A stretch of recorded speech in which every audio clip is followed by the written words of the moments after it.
What's up guys? Welcome to AnimeKouhai. If you'd like to help me out, please hit the like button and subscribe to my channel. It's impossible to force her into something for my convenience, even if she agrees. Indeed, I doubted the barrier used at Walpurgis could contain Velzard. There might be stronger techniques, but Guy had decided it was still too challenging. Well, it looks like Guy-san has a tough job ahead. Hey, wait. It's beyond our capability, so we'll let Guy-san handle it. Guy tried to interject, but I pushed the conversation forward. My gut told me if I didn't, I'd get caught up in the mess. Guy seemed convinced, though he glared at me resentfully. Relieved, I shifted my focus to the next enemy. So, Diablo, how did it go with Zalario?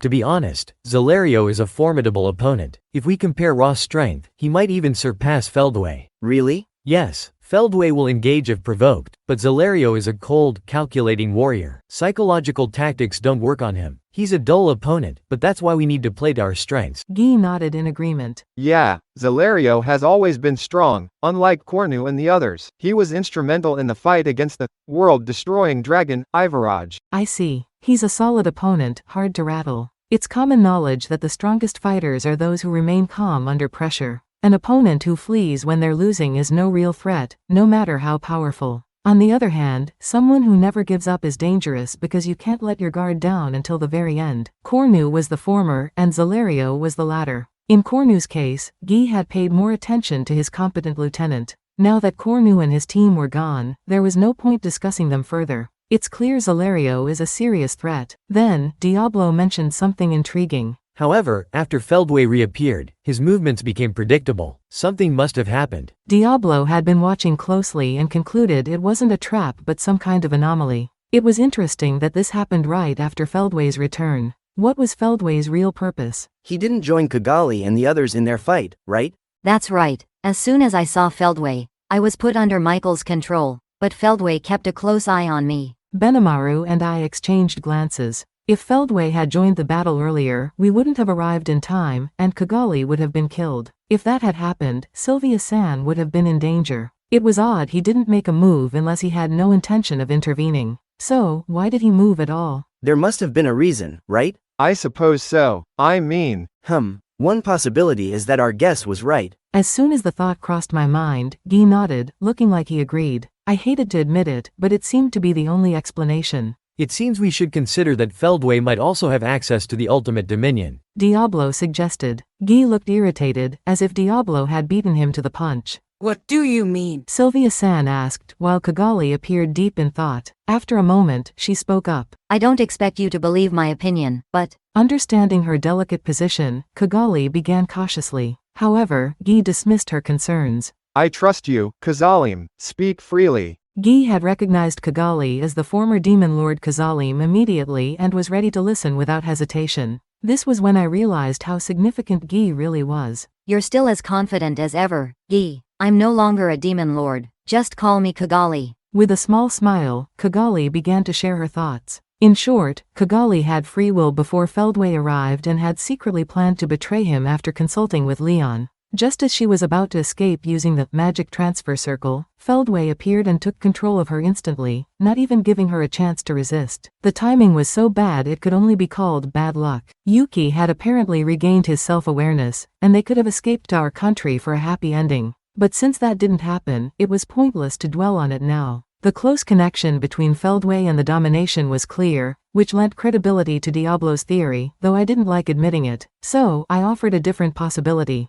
The issue is the condition needed to trigger the ultimate dominion. Michael can transfer certain powers, and it might be possible to activate it from a distance if someone can see you. I could exert a certain amount of power over the area visible through the Argus spell. This was a secret technique I preferred to keep under wraps, as it allowed me to catch people off guard from far away. I should have realized that if I could do it, so could others. But Guy disagreed.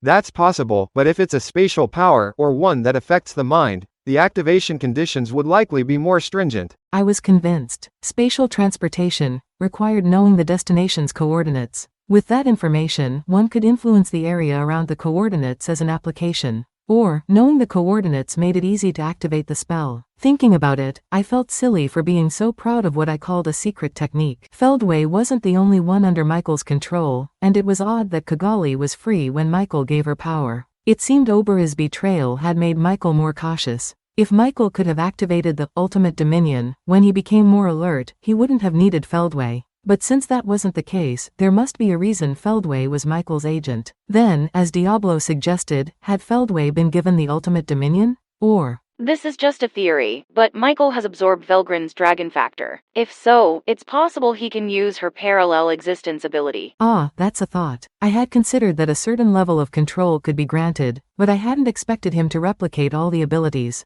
Nevertheless, I couldn't ignore Seal-san's opinion, and now it really felt like I was dealing with Michael. This explained why he could use the ultimate dominion. On the contrary, he could even use Castle Guard, so it was no surprise my attacks were ineffective. He had been bluffing when he blocked my sword, and he hadn't needed to defend himself. I was genuinely relieved I hadn't revealed my secret techniques. What Guy says is correct, but if Feldway can use the same powers as Michael, doesn't that explain what happened? Huh? So Michael was passing his power to Feldway? No, not that. I'm suggesting, though I hate to admit it, that both of them can wield the same powers. What are you saying? Velgrin's parallel existence. That's Guy for you. He caught on immediately. We both frowned at this troubling idea. I hoped I was wrong, but I was convinced it was true. It seems they weren't all taken over simultaneously, which is a lucky break for us. The fact that the effects of control didn't happen simultaneously was clear from the time lag between Zalario's domination and the takeover of Leon and Kigali. Moreover, the control's influence was limited. This was evident not only by the difference inside and outside the castle but also because Pico and Gracia, who were isolated with the igloo, weren't taken over until later. Regardless of the igloo's merits, this information was valuable. It confirmed that domination required recognition by some means. Ah, Rain and the others slacked off, but it was still a valuable discovery. It proves once and for all that you need to recognize your opponent to dominate them. Guy agreed but sounded annoyed. Re-evaluating Rain was clearly a sensitive topic. Nevertheless, this allowed us to assess the enemy correctly. I can't keep up with this conversation at all. I briefly explained to Sylvia-san, who raised her hand hesitantly. El-Tan was remarkably sharp, but Sylvia-san didn't seem the same. Or perhaps I was making an unfair comparison. Leon's knight captains also seemed lost. Without an ultimate skill, it was impossible to follow this conversation. Given that El-Tan had founded a country as the Celestial Emperor, it showed Sylvia-san's daughter had a certain savvy. Though Sylvia-san was stronger, El-Tan was more insightful and adaptable. With her political strength, they shared their roles effectively. As I explained to Sylvia-san and others, I tried to organize my thoughts. It seemed Michael was duplicating his powers and giving them to Feldway. So, Feldway couldn't be defeated without breaking through the Castle Guard. Since he could likely use both Ultimate Dominion and the control system, only an ultimate skill user could defeat him. This limited who could take on Feldway and Michael. Well, it's not all bad. Oh. My attacks didn't work on Feldway, but now I understand why. Velgrin mentioned that the ability is fueled by loyalty to the master. When Rudra used it, he was invincible as long as there were Imperial subjects, but Feldway doesn't have that. His subjects are probably phantoms, so I feel a bit less guilty. Killing innocent people in the Empire was too much for me. If necessary, I knew I had to accept that the happiness of the many might come from the sacrifice of the few, but I wasn't sure I could do it. I might have bluffed with Michael, but I didn't think I could have gone through with it. Phantoms are invaders, so they must be ready to die. Therefore, it would be proper for me to resist with all my might, and my conscience would be clear. When I expressed this, Guy was taken aback. Ha, are you still talking so naively? Well, it's true, but if you overthink things, you'll be the one who dies. He even gave me some friendly advice, but I thought Guy was surprisingly lenient with his people. After discussing the main enemies, there was one more we needed to talk about. So, who is this Jahil? That's the guy I fought. Honestly, I thought I was strong, but he was unexpectedly powerful. I barely managed because we shared the same attributes. When I asked, Benimaru took the lead in explaining. He's always had a calm demeanor, yet here he was acknowledging the strength of his opponent. Well, he wasn't exactly praising him, just giving a fair assessment. It's rare for Benimaru to admit a challenge. No, I didn't lose. It's just that I can't guarantee I'll win next time. I was glad to see Benimaru's confidence hadn't wavered. However, if there was more than a fourfold difference in their power levels, it would be tough to overcome that gap. Benimaru had trained hard to reach his current level, so sudden growth seemed unlikely. As long as he didn't lose his resolve, he could still fight. On the other hand, I needed to make sure Benimaru didn't do anything reckless.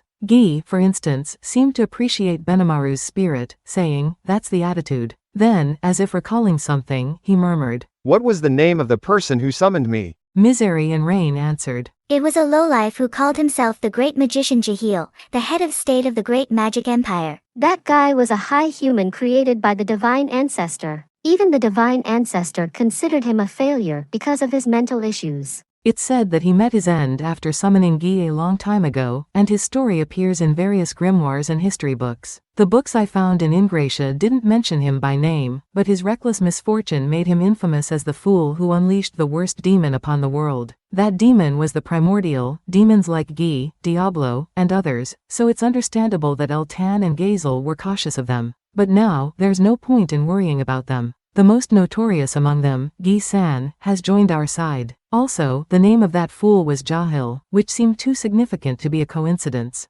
While I was mulling this over, Kigali revealed something surprising. It can't be. That Jahil was my father. She explained that Feldway had saved Jahil, who had lost his body and become a wandering soul, and had reincarnated him as footman. Based on her conversation with Jahil, there was no doubt he was Kigali's father. However, Sylvia-san objected. No, that can't be right. He admitted we were colleagues. He was the first highborn brother of the divine ancestor, and I was the third. By the way, Rumina's chin was the second. Jahil is known as the ancestor of the high humans created by the divine ancestor. Naturally, Rumina's is the true ancestor of the vampires. So, Sylvia-san must be the ancestor of the high elves. It's said there were other highborns, but they have seemingly vanished from history like Jahil. Interestingly, Gazel's grandfather, Grand Dwargo, the first hero king of the dwarf race, was an ancestor who inherited the high dwarf bloodline and was a close friend of Sylvia-san. For long-lived species, even historical figures were personal acquaintances.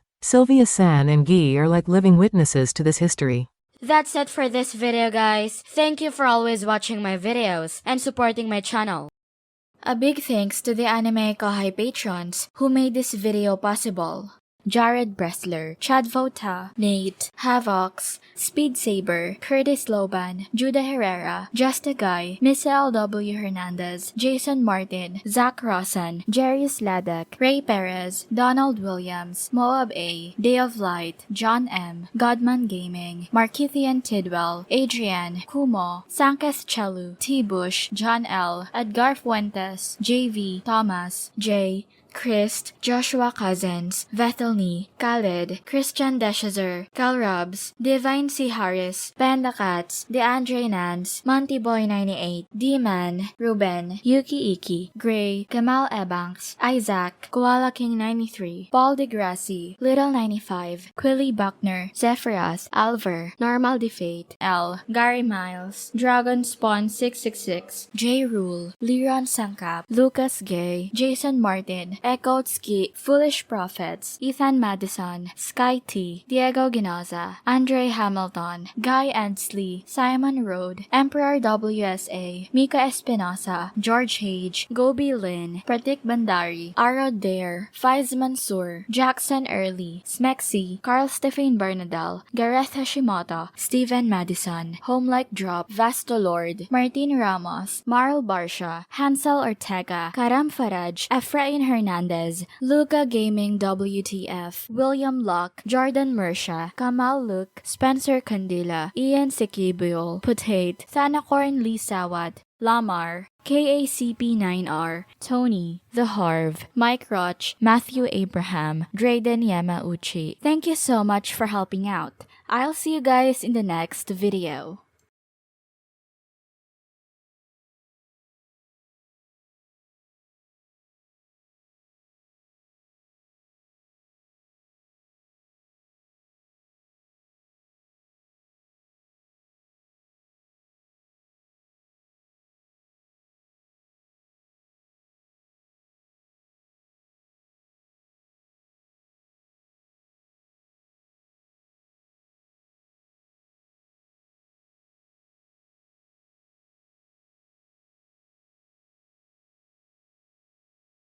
Tony, The Harv, Mike Roch, Matthew Abraham, Drayden Yamauchi. Thank you so much for helping out. I'll see you guys in the next video.